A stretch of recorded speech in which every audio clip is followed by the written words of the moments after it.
ఇప్పుడున్న మీ అందరికీ తెలుసు, నేను ధర్మం పట్టుకుని నిలబడ్డాను ఎన్ని సంవత్సరాలు. ఎప్పుడు ధర్మం తప్పలా. ఇదే సభలు చేసేటప్పుడు నమాజ్ వినిపిస్తే ఆపేసి నా గౌరవాన్ని ప్రకటించిన వాడిని. ఒకటి కాదు, రెండు కాదు, అనేక పర్యాయాలు. నిన్న నా కూతుర్ని రష్యన్ ఆర్థడాక్సీ వాళ్ళ మదర్ రష్యన్ ఆర్థడాక్సీ చర్చికి సంబంధించిన వ్యక్తులు నా కూతుర్ని తిరుమల తీసుకెళ్తే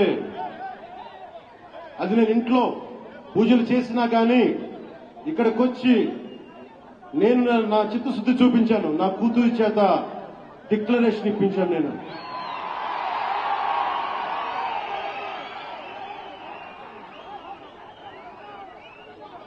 అందరికీ చెప్తాం, నన్ను విమర్శించే వాళ్ళందరికీ చెప్తానా,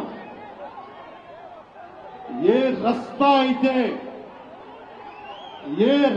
అయితే యుద్ధాలు చేస్తుందో, ఏ రస్తా అయితే యుద్ధాలు చేస్తుందో, గెలుస్తుందో ఓడుతుందో కానీ ముందుకు పోతుందో అదే నా రస్తా.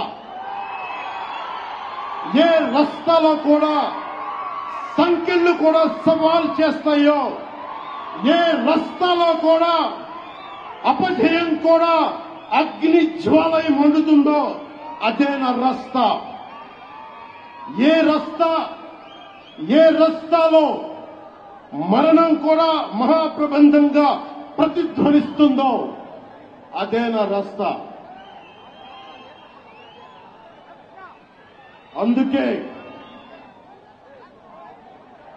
పరాభవం చెందిన, పరాజయాలు పొందిన ఎందుకు కదలకుండా నిమ్మకు నీరెత్తినట్టు ఉంటానంటే నా సనాతన ధర్మం మీద నాకున్న అచంచలమైన విశ్వాసం.